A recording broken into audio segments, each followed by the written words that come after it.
Thinking Aloud. Conversations on the leading edge of knowledge and discovery with psychologist Jeffrey Mishlove.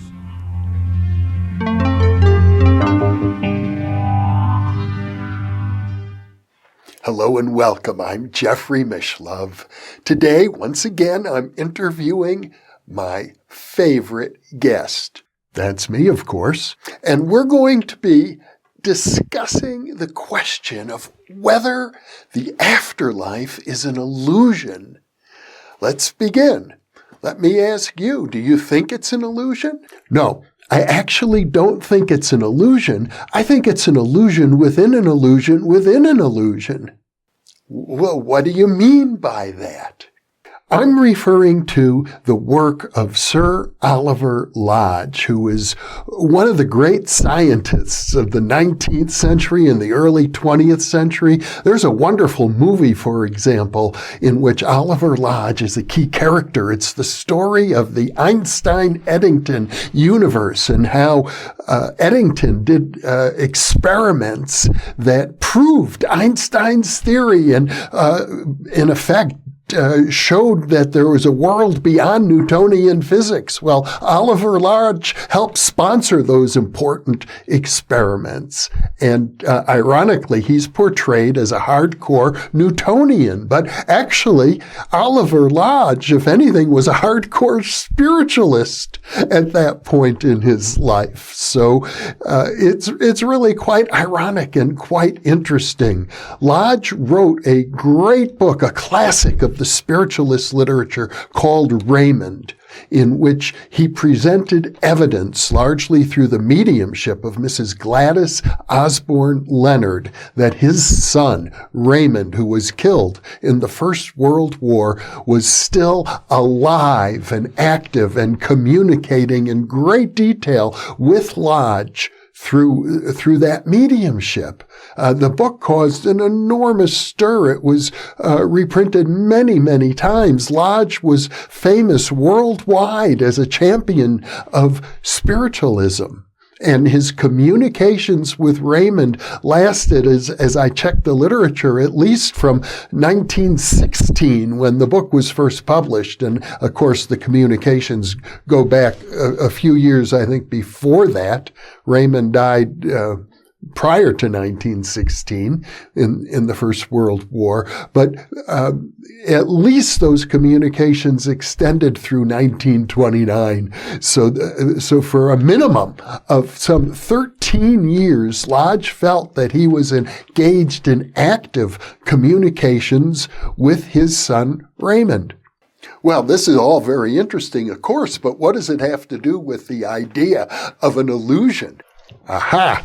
I thought you were going to ask that question. And it has to do with this. It was about 1926 when an automatist, Geraldine Cummins, an Irish lady, began through automatic writing to get in touch with the ostensible spirit of Lodge's friend, the great psychical researcher Frederic Myers.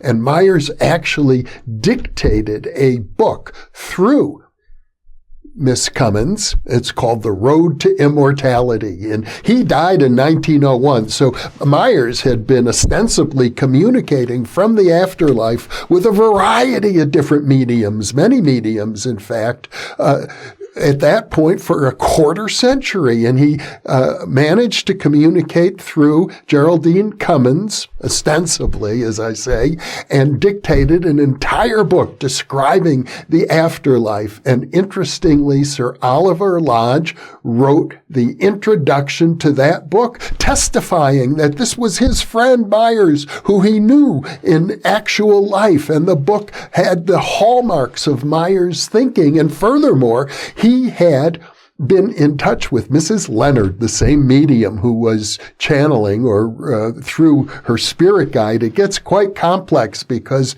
Mrs. Leonard had a spirit control named Feta, and Raymond would sometimes also speak directly through Mrs. Leonard, and even Myers would sometimes speak directly through Mrs. Leonard, but mostly it was Feta, the spirit control, a young child apparently, who would say, well, this is what Raymond tells me to say. This is what Myers tells me to say.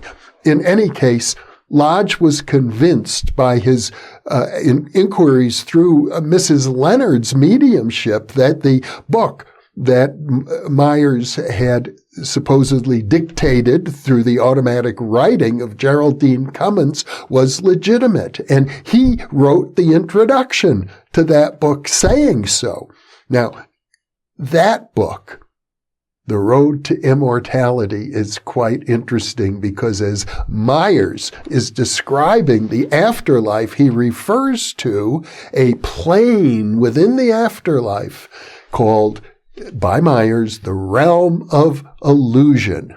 So, this is where the illusion comes in now. Myers himself, from the afterlife, is talking about the realm of illusion, and I presume that Lodge is inquiring about it. Indeed, he is. He's wondering, why are you calling the afterlife the realm of illusion? And in earlier spiritualist literature, this realm close to the earth plane was known as the Summerland. It's considered a realm very similar to our physical reality. There are houses, there are communities, there are cities. The Brazilian movie No Solar, about which I have done a previous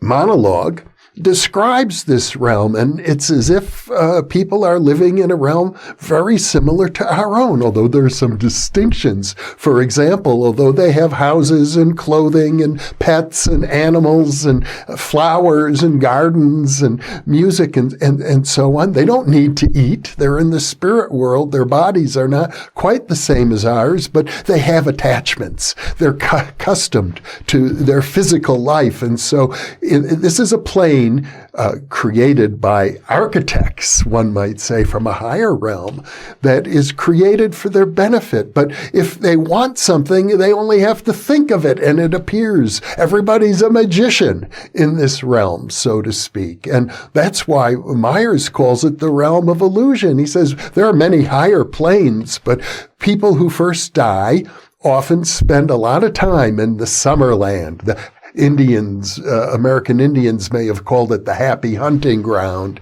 the place of great beauty, great pleasantness. It's often described by near-death experiencers as well, but it's not the ultimate reality. And so Lodge is asking, why do you call this an illusion? Is it not real or is it real?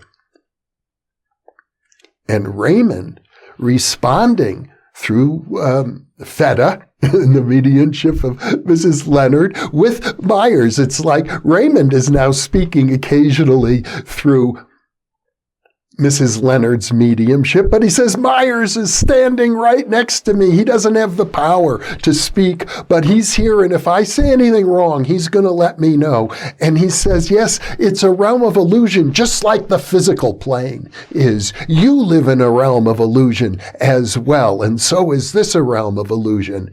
And here, Oliver Lodge is in ascent. He is now exploring. We're in the early decades of the atomic era, and he understands that atoms are not the fundamental reality at all. If you break down an atom, it's mostly empty space. There are particles. Oliver Lodge was one of the people who helped discover electromagnetism. He invented, for example, the loudspeaker. He's a pioneer in the radio along with Marconi. They're just discovering the realm of inside the atom, the realm of the electron, for example. And He realizes how tiny electrons are in relationship to atoms, how it's mostly all empty space. And so he understands when they say our realm is an illusion, too, that from the point of view of pure physics, indeed, it's a mystery. Why does this realm seem so solid to us when actually it's mostly empty space? And Raymond is saying, yes, the Summerland is like that. There are architects who live in higher realms, and they are able to create this for our benefit because we are souls traveling and maturing, growing in our understanding, perhaps also growing in our ability to love, growing in our ability to experience compassion, growing in our understanding of good and evil and life and death and pain and suffering, becoming larger and larger souls along the way on an infinitely long progression to merging with the one ultimate reality, what my friend Bernardo Kastrup likes to call, quoting Schopenhauer, the one mind that sees through the eyes of all creatures. Ultimately, that's who we are, and anything other than that is not absolute reality. Anything other than that is an illusion created for our benefit by, presumably, they're referred to in the discussion of Oliver Lodge and Raymond as the architects of this reality. Well, sometimes the architects of this reality are thought of as extraterrestrials. For example, there's a whole discussion related to the writings of Zecharia Sitchin that extraterrestrials came to Earth hundreds of thousands of years ago, perhaps, and created the human race through a form of genetic engineering, just as we are now gaining the capability of doing. We've now engineered a vaccine with amazingly advanced forms of genetic engineering. Soon we'll be able to engineer other species as well. Had discussions about this with my friend Jason Georgiani, and he suggests it's leading to the end of humanity as we know it when we begin engineering ourselves into new species. Well, there's another way we could think of this reality as an illusion, and it has to do with previous discussions with Rizwan Virk and Jason Georgiani about the idea that we're living inside of a simulation, that this is a computer game. Imagine, for example, when you go to a movie. You sit in the theater is darkened, and then you enter into the realm of the movie and you temporarily suspend judgment. You suspend the awareness that the whole movie is just a story created for your entertainment and perhaps even your spiritual benefit if it's a really great movie. Or if, let's say, you're attending the theater and a play by Shakespeare. But at the end, the curtain goes down, the movie ends, and you realize you're back in this world again. But imagine an advanced extraterrestrial civilization where their form of entertainment is you immerse yourself so much in the movie, you forget that there's anything else but the movie, and you live an entire lifetime. And then, as the lifetime ends, you realize, oh, this was just a script I created for my entertainment or my enjoyment. So you're suggesting that this very life, this very new thinking aloud monologue could be such a form of an illusion itself, an illusion within an illusion within an illusion.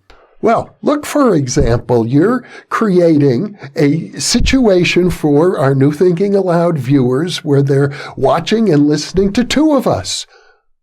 We're having a dialogue. The illusion is creating an ability for me, as a matter of fact, to express myself more comprehensively than I would in a normal monologue. Well, is this a dialogue or is it a monologue? That's a very good question. Which is real, the dialogue or the monologue?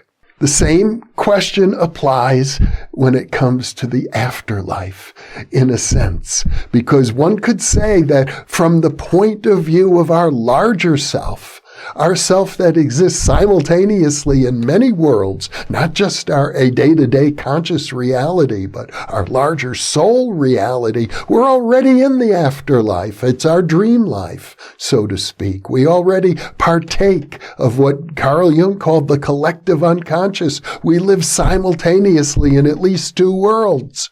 Which of them are real? As the Chinese philosopher Chuang-Tzu said, I dreamt that I was a butterfly. Or is it possible that I am a butterfly now, dreaming that I'm Chuang-Tzu? Well, you're getting closer to it because there are levels within levels within levels. I believe Bernardo Kastrup talks about a magician. The magician is like the architects spoken of by Raymond, who create these different afterlife realms, each and every one for our benefit. And every time you discover the secret of the magician, you break out of the spell. But then you're in another spell. The magician is so subtle, he creates spell after spell after spell. And each time you think you're woke, you think you've awakened, you discover, oh no, I'm trapped yet in a different illusion. Until you reach the final, ultimate reality. Well, Oliver Lodge did say something about that final ultimate reality. He said we are so far away from it right now. We could be compared to an earthworm in a flower pot in a windowsill in the city of London. He said, our ability to understand that ultimate reality is comparable to the ability of that earthworm to understand everything else that's going on in the city of London. I think that's true. I think it's a very good analogy. And we are like earthworms in a sense compared to our ultimate potential as human beings. The full expression of the human being is something we just get glimpses of. And in parapsychology, we're privileged to see what those glimpses might be like. Of course, we can look at great creative artists and geniuses as well. But even the greatest of psychics and mystics may still be, as we are, earthworms. Well, what does this tell you about the afterlife then?